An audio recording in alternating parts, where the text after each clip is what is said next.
Welcome back to my channel. আশা করি তোমরা সবাই ভালো আছো, আমরাও খুব ভালো আছি।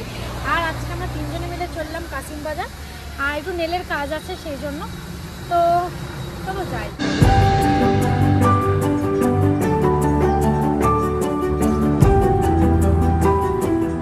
এখন যেতে চলেছে আমরা মেন রোড দিয়ে, যেটা টাউন রোড ছিল আগে। কাশিম বাজার যেতে গেলে গঙ্গার ধার দিয়ে যাওয়া যায়, গঙ্গার ধার দিয়ে রাস্তাটা বেশি পড়বে বলে আমরা এই ধার দিয়ে যাচ্ছি, আর কালীবাড়ির সাইড দিয়ে স্টেশন হয়ে বেরিয়ে যাই। তো চলো, এতদিনের আশা পূর্ণ হতে চলেছে বহরমপুর বেলডাঙ্গা সবার কাছে, যে ভাবদার ওভারব্রিজটা এতদিনে স্টার্ট হতে চলেছে, আর তার দুদিকে দুটো রাস্তা হচ্ছে। মানে হয়তো আশা করছি তিনটে রাস্তা এখানে হবে, দুটো ওভারব্রিজের ওপর দিয়ে যাবে, একটা নিচ দিয়ে যাবে, এটাই বোঝা যাচ্ছে। আমি সত্যি ভাবতে পারিনি, আমি ভেবেছিলাম যে হয়তো আমাদের ছেলেপিলেরা এই ব্রিজটা দেখতে হবে, আমরা দেখতে পাবো না, কিন্তু জোর কদমে কাজ চলছে। তা দেখে খুব ভালো লাগছে যে আমরাই দেখতে পাবো ব্রিজটা। আর ব্রিজটা আমাদের বহরমপুরের মধ্যে সবথেকে হাইয়েস্ট, খুব তাড়াতাড়ি যে ব্রিজটা হয়েছিল সেটা হচ্ছে যে পলসনটা বাইপাসটা তৈরি হয়েছে সেটা।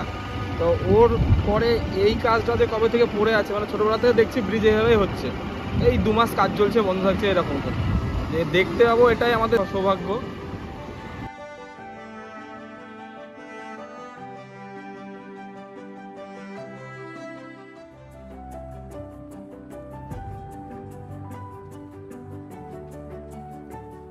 ছোয়াপুর আর 55 তলার ভিড় কাটিয়ে ফাইনালি ঢুকলাম কালীবাড়ির রাস্তায়। আর এটাই হচ্ছে বিষ্ণুপুর কালীবাড়ি, যেখানে বেশি পুজো হয়। পুজো প্রত্যেকবারই হয়, প্রত্যেক দিনে হয়, কিন্তু শনি মঙ্গলবার ভিড়টা বেশি থাকে।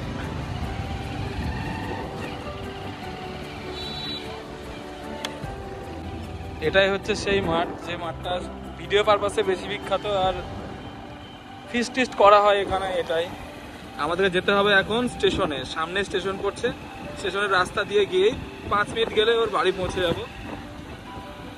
আর আমরা কাশিম বাজার স্টেশনটা পার করেই চলে এসেছি পাহাড়ে, কিন্তু এটা আসল পাহাড় না, এটা হচ্ছে কি ভাগাড়। আর এই ভাগাড়ের পাশ দিয়েই ওর বাড়িটা যেতে হবে।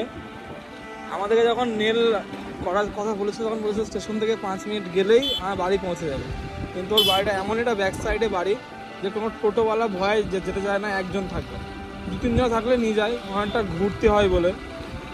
মোটর সাইকেলে যেহেতু এসেছি, তাহলে আমাদেরকে তো আর ঘুরতে হলে হবে না, আমাদেরকে যেতেই হবে। ভাগাড়ে তো বন্ধ হবে, এটা জানা কথা। আমরা নেমে গেছি, এবার যাই। আর প্রথমে কোথায় বসবা? ওই কোথায়? ঠিক আছে, বসো।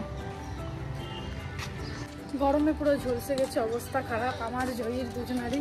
জয়ী তো মুখ ঢেকে এসেছিল, আমি তো মুখ আবার ঢেকে আসিনি, একে কালো তারপর আরও কালো হয়ে গেলাম। চলো তোমাদেরকে দেখাবো কীরকম নেল করছি না করছি পুরোটা। সবার শেষে আমি সেখানে পৌঁছাই, আর গিয়ে গিয়ে আমাকে বলে কাজ শুরু করে দাও। তা সবার যখন শেষের দিকে, আমি তখন প্রায় শুরু করছি, এরকম অবস্থা হয়ে গেছিলো।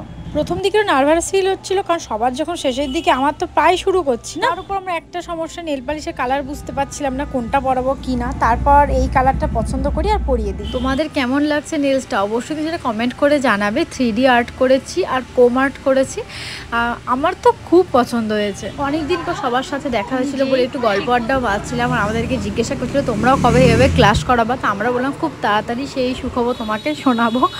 আর এধারে ভিডিও ছবি টবি আরও অনেক কিছু করেছি, খুব মজা করেছি। তারপর শেষে খাওয়া দাওয়া ওখানে করেছি। একটা ভিডিও করতে গিয়ে 2-3 বার কাট করছে, সিনেমায় যেমন হয়। তো এই নিয়ে বড্ড হাসাহাসি করছিলাম। তারপর সব কিছু করে টোরে আমরা বেরিয়ে পড়ি ওখান থেকে। ওখানে আমরা খাওয়া দাওয়া করলাম, সব কিছু করলাম, এবার কমপ্লিট হয়ে গেছে, এবার বাড়ি যাচ্ছি। আর নেলের ছবি তোমাদেরকে দেখাবো, তোমরা দেখে জানাইও কেমন হয়েছে। আর পোষণও চলে এসছে, মানে টাইমেও কঠিন আমাদের, আমিও নিচে নামছি আর ওদের দেখছি পোষণও চলে এসছে। তো চলো বাড়ি যাই, অনেকক্ষণ হলো চলে এসছে, চলো বাড়ি যাওয়া যাক। কেন তারা কিসের দুটোই দেখো, যদি নখটা দেখাও, এই দেখাও, দুটো দেখাও, দুটো দেখাও, এটা ভাত খাওয়ার পর হলুদ হয়ে গেছে। বাড়ি এসে আরেকবার স্নান টান করে ফ্রেশ হয়ে পার্লারে গেছিলাম, এখন পার্লার বন্ধ করে এখন আসলাম কটায়, 9:30টায়।